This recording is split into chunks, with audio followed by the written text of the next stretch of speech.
வலையொலி தமிழுறவுகளை வணக்கம். 1901-2 ஆண்டுகளில் நடைபெற்ற ஒரு மிகச்சிறந்த தமிழ் சொல்லாடல். இந்த சொல்லாடல் அறிவுக்கடல் என பிறகு பெயர் மாற்றப்பட்ட ஞானசாகரம் இதழில் மறைமலை அடிகளார் வெளியிட்டிருக்கிற ஒரு தலைப்பு தொல்காப்பிய தொல்லிலக்கண பரிசீலனம். இந்த கட்டுரையை எழுதியவர் அன்றைக்கு செயின்ட் ஜோசப் கல்லூரியிலே துறைத்தலைவராக இருந்த பண்டிதர் டி. சபரிராயப்பிள்ளை. அப்படி என்ன அந்த விவாதம் நடக்கிறது? அப்போது பிரான்ஸ் நாட்டில் பாரிஸில் ஜூலியன் வின்சான்கிற ஒரு மிகச்சிறந்த தமிழறிஞர் இருக்கிறார். அவர் தமிழ் இலக்கணம் எல்லாம் எழுதியவர். அவருக்கும் பண்டிதர் சபரிராயப்பிள்ளைக்கும் இடையிலே நடந்த கடித போக்குவரத்து. எதை பற்றி? தொல்காப்பியம் நூலை பற்றி. 1901ஆம் ஆண்டு சித்தாந்த தீபிகைங்கிற ஆங்கில இதழில் நம்முடைய பண்டிதர் சபரிராயப்பிள்ளை இதை எழுதுகிறார்.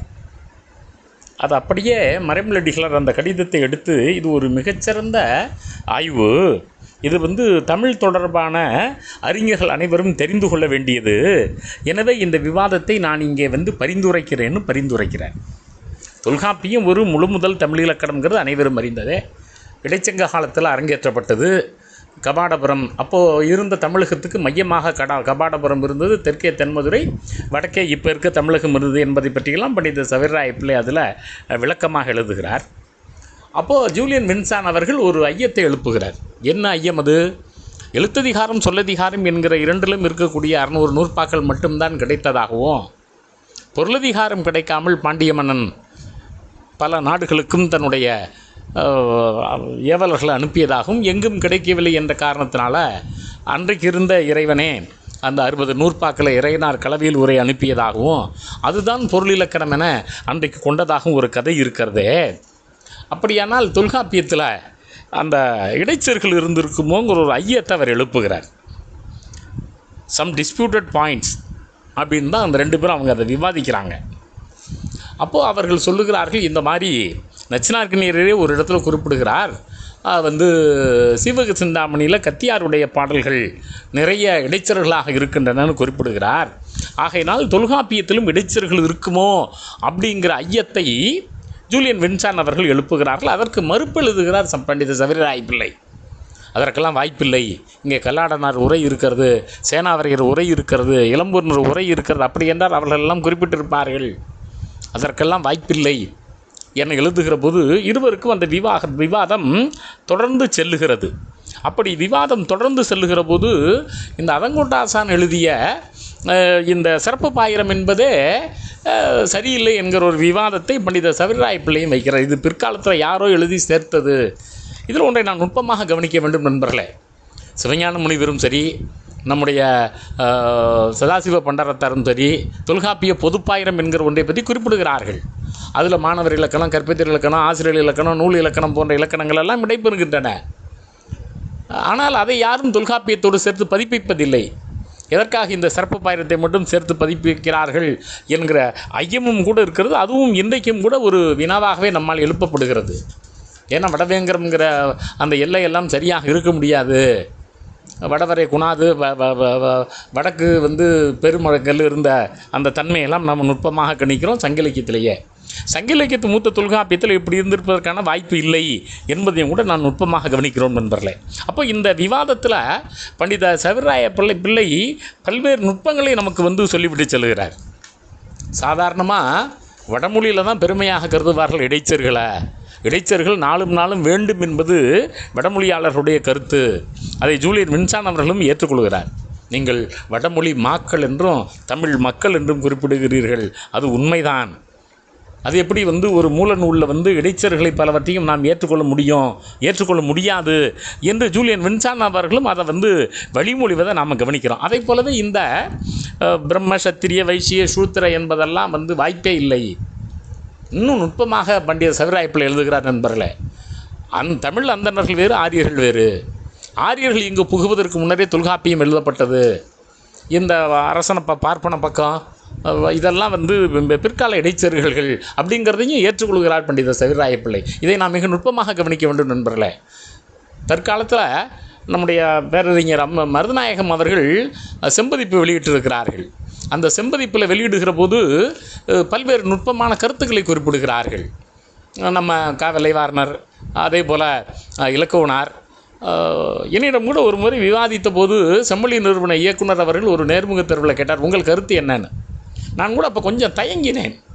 ஒருவேளை ஐயா மருதநாயகம் அவர்கள் தருகிற இந்த நூற்பாக்கள் எல்லாம் தொல்காப்பியர் எழுதியதாக இருக்குமோ என்று. ஆனால் நண்பர்களே, மறைமலடிகளாரும் பண்டித சவிராய பிள்ளையும் ஜூலியன் வின்சான் அவர்களும் இதை விவாதிக்கிறார்கள். விவாதித்து விட்டு இவையெல்லாம் இடைச்சர்களே இதை ஏற்றுக்கொள்கிறார்கள்.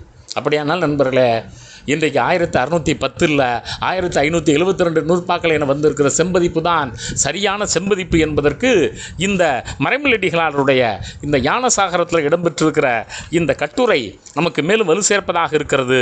தொல்காப்பிய தொல்லிலக்கண பரிசீலனம் என்கிற இந்த கட்டுரையை மிக நுட்பமாக மிக ஆழ்ந்து நாம் சிந்திக்க வேண்டிய ஒரு கட்டாயத்தில் இருக்கிறோம். காலந்தோறும் சிந்தனைகளும் ஆய்வுகளும் மாறுவதும் வளர்வதும் தான் சரியாக இருக்க முடியும் என்பதை நாம் கருத்தில் கொள்கிறோம் நண்பர்களே. அதை போலவே இந்த ஐந்திரம் பள்ளி என்கிற ஒன்றை பற்றி பர்னல் அவர்களும் கால்டுவெல்களும் நிறைய எழுதுவார்கள். அதையும் ஜூலியன் வின்சானும் விவாதிக்கிறார், இவரும் விவாதிக்கிறார். இந்த மாதிரி இந்த ஆரியர்கள் ஒரு புனைவை சொல்லுகிறார்கள். அந்த புனைவு அடிப்படையிலே தான் இந்த பர்னலும் இந்த கால்டுவெல் ஆசிரியரையும் ஐந்தரம் ஸ்கூல் ஆஃப் தாட் என்கிற ஒரு கருத்தை முன்வைக்கிறார்கள்.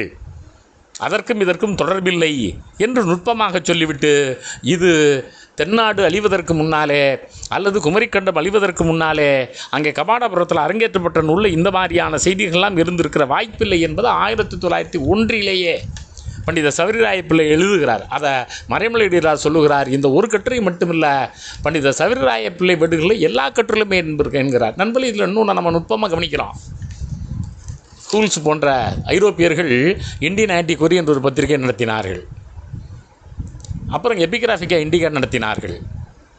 பண்டித சவிராய பிள்ளை தனியாக சென்ட் ஜோசப்ஸ் கல்லூரியுடைய தமிழ் துறை தலைவராக இருந்த அவர் தமிழின் ஆன்டிகுவரி என்று ஒரு பத்திரிகை நடத்தினார். இப்பொழுது அந்த தொகுதியாக 20 தொகுதிகளுக்கு மேலே வெளியிடுகிறார்கள். அது வந்து கொண்டு தான் இருக்கிறது நண்பர்களே. அதில் அனைத்து கட்டுரைகளும் ஆங்கிலத்தில் இருக்கும். அந்த கட்டுரைகள் எல்லாம் உலகம் பூராவும் செல்லும்.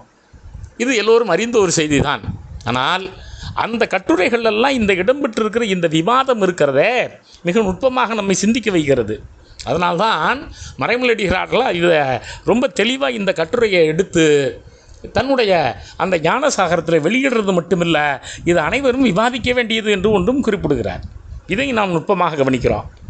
தமிழரும் ஆரியரும் வெவ்வேறு இனத்தவர், தமிழரும் ஆரியரும் வெவ்வேறு மக்கள், வெவ்வேறு மொழி குடும்பத்தை சார்ந்தவை என்றெல்லாம் இன்றைக்கு 50 ஆண்டுகளுக்கு முன்னாடி, அதாவது 1850களுக்கு பிறகு ஃபிலாலஜி அல்லது மொழி நூல் அது கூட நுட்பமாக கவனிக்கிறோம் நண்பர்களே. அப்போ இந்த லிங்குஸ்டிக்ஸுங்கிற மொழியியல்ங்கிற சொல்லு வரல, ஃபிலாலஜிங்கிற மொழி நூலுங்கிற சொல்லு தான் வந்துச்சு. அதை எப்படி தமிழ்படுத்துகிறார்கள் என்றால் பாஷா விற்பத்தி சாஸ்திரமம் என சொல்லுகிறார்கள். அப்போ இந்த மொழியை மொழியின் தோற்றத்தை பற்றி பேசுகிற கலை பாஷா உற்பத்தி சாஸ்திரம் ஃபிலாலஜி என்றே பண்டித சவிராய பிள்ளை எழுதுறத நம்ம நுணுக்கமாக கவனிக்கிறோம். இந்த ஜெர்மனிய சாஸ்திரிகள், அதாவது ஜெர்மானிய மொழியியலாளர்கள் இதை பற்றியெல்லாம் பேசுகிறார்கள், இது மாதிரி கருத்துக்களை முன்வைக்கிறார்கள். இந்த தமிழும் ஆரியமும் வெவ்வேறானதுங்கிற கருத்தை மிக நுட்பமாக அவர்கள் வலியுறுத்துகிற ஒன்றை நாம் கவனிக்கிறோம் நண்பர்களே. அப்போ இந்த தொல்காப்பிய தொல்லிலக்கண பரிசீலனம் என்கிற இந்த விவாதம் இருக்கிறதே மிக நுட்பமாக செல்கிற ஒன்றை பார்க்கிறோம். அது பல்வேறு கருத்துக்களை நமக்கு தருகிறது. சில சொல்லாட்சிகள் கூட இப்போ சான்சலருங்கிறோம், வேந்தருங்கிறோம். இப்போது அவங்க தலைமை புலவருங்கிறாங்க.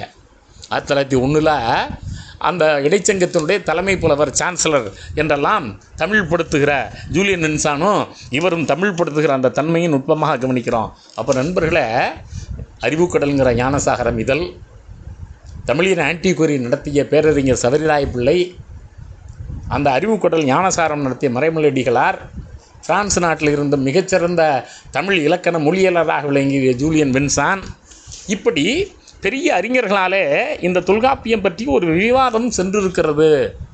அது இந்த ஆவணங்களின் வழியாக நமக்கு புலப்படுகிறது. ஆக மொத்தத்தில் இந்த தொல்காப்பியம் என்பது தனித்தமிழில் தூய தமிழில் தமிழ்நாட்டில் கபாடபுரத்தில் தோன்றிய முழு முதல் நூல். அது பிற நூல்கள் மாதிரி இல்லை. இதில் கொஞ்சம் நாம் நுணுக்கமாக ஒன்றை கவனிக்கிறோம் நண்பர்களே.